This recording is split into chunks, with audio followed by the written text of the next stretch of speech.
All right, my babies. Outsourcing our beliefs. Buddha and the preachings of the self, which turned him to a god in people's eyes. It's written, man, I promise you.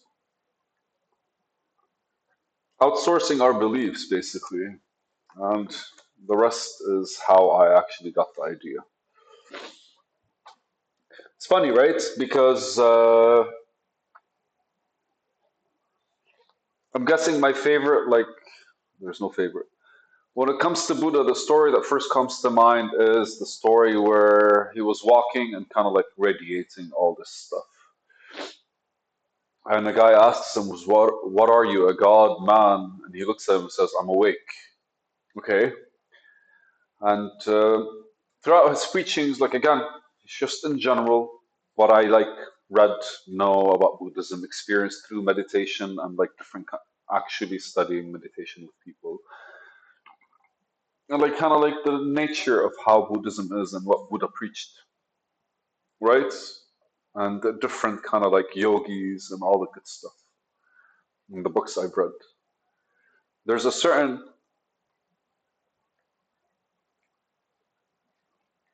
there's a certain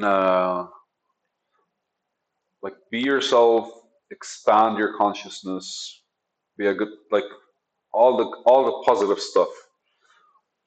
But ultimately is find God within you, find your relationship with God, like all that good stuff. And at one point he became considered as God. And the way I see it is the people who don't really understand, who aren't able to get in touch with his teachings through their own experience or through their own engagement, tend to just accept them wholeheartedly as a belief, which eventually translates him in general as basically an entity beyond this world. And I think that's directly opposing his preachings. I think in all religions, it kind of opposes. What people end up doing basically opposes the teachings themselves. I don't know if my opinion about it is the teachings are super strong or heavy, because like human beings in our nature, we kind of like do not want to dive deep enough. We just want to be able to like enjoy where we are. Like so there's this I don't know how my opinion could be, how I could actually articulate my opinion towards such a happening, which on one side, like somebody's preaching the self, and on the other side, everyone's kind of like believing what he's saying wholeheartedly, truthfully, but only because they kind of like did not want to dive deeper into them themselves. So they believe him, and then that categorizes. And I think that's what I meant by outsourcing our beliefs. Like, do I really believe in whatever it is that's happening, or because my mom feels strongly about it, I developed like my approach as I grew up, right? Something like that. Because we're very much influenced by a whole lot of, we are the product of our environments. We are the product of our beliefs, or our beliefs are the product of our environments. How can I say that in a way that doesn't really like give beliefs control? They are a product of our environment, but we effectively agree to either trust where they come from, trust them, or basically just find the truth for ourselves and develop our own beliefs. So the environment allows us to find truth for ourselves and develop the beliefs ourselves, or to accept the beliefs because we care about the person, we trust the person who's telling us that belief, we see them actually exhibiting them, so we kind of follow, right? And that's basically children from their parents, or just kind of like teenagers from superheroes, or from like whatever. Just right, we kind of like we either get to choose our influence or allow it to happen. We either influence ourselves or allow it to happen.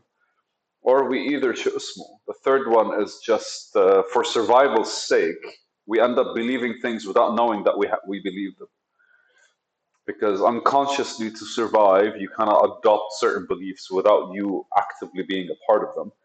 So that's where you kind of like reflect on your actual, whatever your actions are, and you kind of like realize what kind of belief triggers them to actually exist. So the outsourcing of the belief here is more like, if I were to kind of like,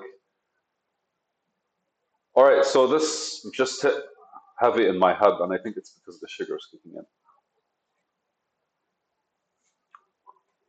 In a social economic system or a religious system or a political system, people always end up either creating their beliefs, adopting other people's beliefs, or just absorbing beliefs without realizing that they are for survival's sake. And here I would say basically, for survival's sake, a lot of people comply, but they don't know why they're complying. They're just kind of like stuck within that scope. A lot of people comply, but only because they want to comply, and they basically choose their outlets of compliance. And then you have people that are not really complying because they're figuring things out on their own, but effectively the end result is the same as the compliance. It's just a more personalized. So they're not really complying, they're just kind of like the way they are when it comes to the belief. They figured out what they had to figure out. Sorry, man, my cat was coming close to the food.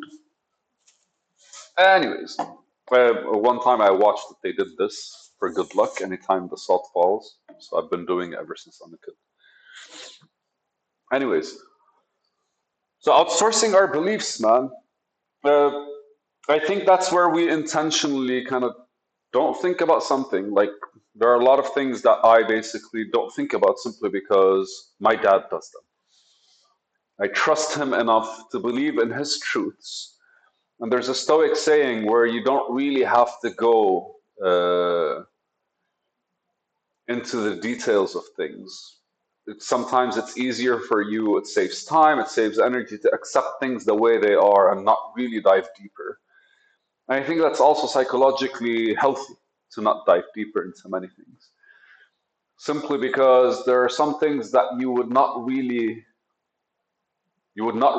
care to kind of like know why people do things the way they do, or why they came to truth, or you just say no to them because they don't fit your values, or say you say yes to them because they do fit your values. And whether you're aware of your values or not, that's a completely different thing. It's almost always in the behavior.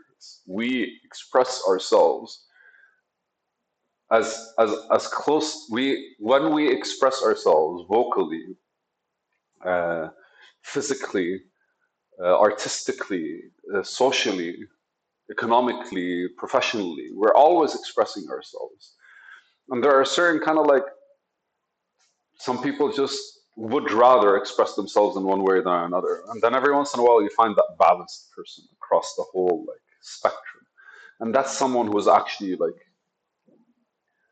who was able to figure out how he wants to express himself or how she wants to express herself honestly. And there are people that kind of use these different segments on the spectrum to actually express themselves as best as they could.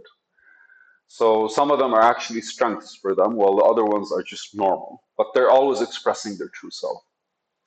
And then you have the people that were not able to, they're not conscious that they're expressing themselves, but they kind of like, it's the survival people. Again, the survival people take it the hardest because they're the ones who operate on the actual bar.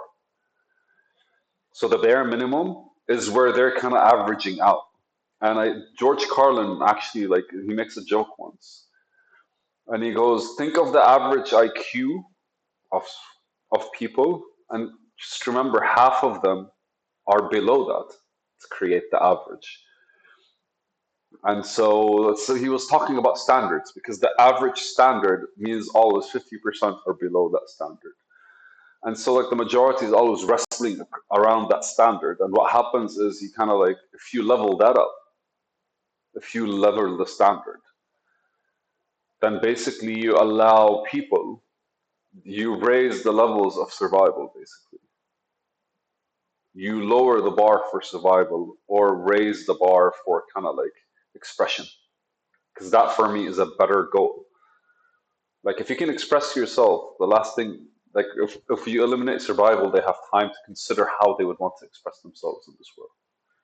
And that's the beauty of things. It's just like that you actually being able to be conscious about what you're giving out to reflect you. And we're still talking about outsourcing beliefs. It's funny because this turned out to be beautiful. But ultimately, if we were to kind of build a platform considering the people that actively and consciously try to express themselves, because what I want to do is gamify society, remember? I think this is the right way to approach it. I think this is the right way to kind of like start separating how people interact with society. Good video. Should be a good, I don't know. It turned out very selfish at the end. It's no longer about like Buddha and the preachings. But we did tap into beliefs properly. It is a video. Fucking videos are like intense.